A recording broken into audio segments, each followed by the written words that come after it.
संगीत अब बंद कर दीजिए, क्योंकि अब वक्त है उस शोर को सुनने का जो करोड़ों केंद्रीय कर्मचारियों और पेंशन धारकों के दिलों में इन दिनों गूंज रहा है।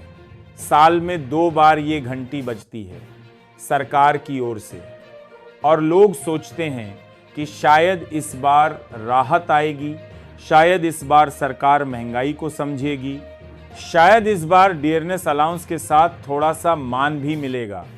और जैसे ही जून का आईजीपी नंबर सामने आया 145, वैसे ही एक आह निकलती है, चलो कुछ तो हुआ। 3%, जी हाँ 3% का इजाफा हुआ है। 55% से बढ़कर 58% तक महंगाई भत्ता अब पहुंच गया है।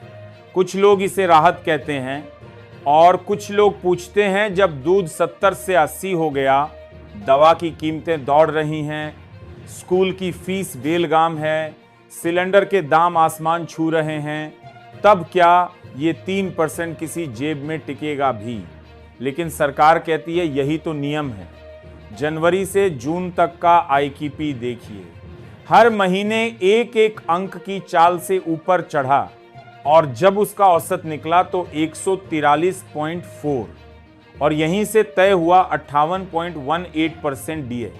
सरकार ने सोचा कि 18% की फिजूलगिरी क्यों करें, सीधा 58% लागू कर दो। तो जुलाई से लागू मान लिया गया है, लेकिन मिलेगा अक्टूबर में, और जब तक मिलेगा तब तक उस पर एरियर की टोपी पहनाकर सौंप दिया जाएगा, जिससे लगे कि कुछ बड़ा मिल गया है। अगर आपकी बेसिक सैलरी 0.6 हजार है तो महीने के जे 600 मिलेंगे ज्यादा। 3 महीने का एरियर जे 1800 होगा।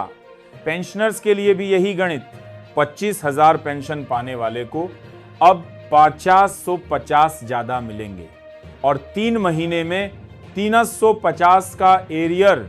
लेकिन सवाल फिर वही कि क्या इससे घर की रसोई में राहत आएगी? क्योंकि हर 6 महीने में मिलने वाली यह राहत सरकार के नियम से बंधी है, महंगाई से नहीं। महंगाई तो हर दिन आगे बढ़ती है, यह भत्ता हर 6 महीने में कुछ प्रतिशत। अब बात सिर्फ डीए की नहीं है, बात उन उम्मीदों की है जो हर पेंशनर, हर कर्मचारी अपने दस्तावेज के ऊपर रखते हैं कि कब आएगा 8वां वेतन आयोग। शिव गोपाल मिश्रा, जेसीएम के सचिव, बड़ी साफगोई से कह देते हैं कि अगर सरकार चाहे तो 1 महीने में आयोग बना भी सकती है, लागू भी कर सकती है। तकनीक है, रिकॉर्ड है, पुराने आयोग की संरचना है, अफसर हैं, बस मंशा नहीं है। और यही तो सबसे बड़ा सवाल है, क्या सरकार की मंशा है? हर बार की तरह इस बार भी तर्क यही है, 7वां आयोग 2016 में आया था, तो अगला 2026 में आएगा। लेकिन कब आएगा कौन बताएगा? और जब तक आएगा तब तक महंगाई ने किस हद तक जिंदगी को निचोड़ दिया होगा, इसका कोई हिसाब नहीं। कर्मचारियों की मांग बहुत स्पष्ट है।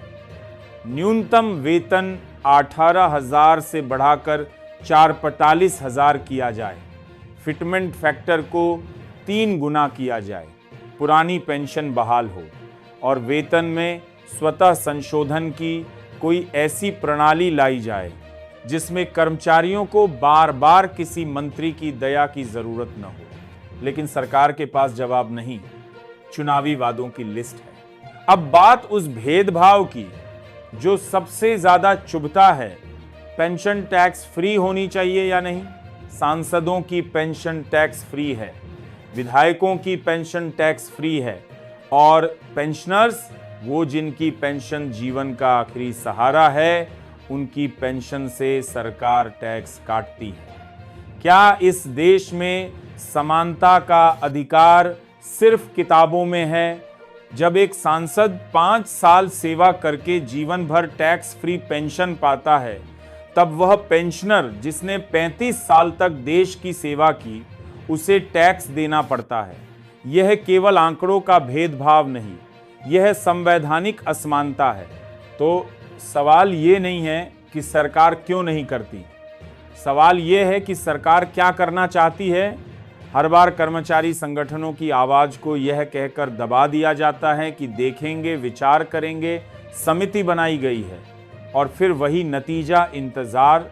सरकार चाहे तो आज ही घोषणा कर सकती है कि 8वां वेतन आयोग लागू किया जाएगा, कि पेंशन टैक्स फ्री होगी, लेकिन वह नहीं करती, क्योंकि हर राहत की घड़ी को वह चुनावी हथियार की तरह इस्तेमाल करना चाहती है।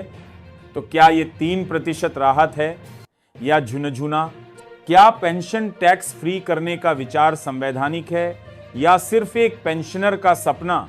और क्या 8वां वेतन आयोग अब विचार नहीं, आवश्यकता बन चुका है?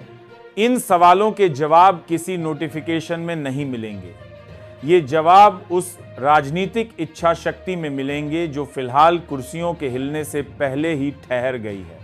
कर्मचारी इंतजार कर रहे हैं, पेंशनर्स उम्मीदों में जी रहे हैं, और सरकार शायद अगली कैबिनेट मीटिंग का कैलेंडर देख रही है। जय हिंद, जय भारत।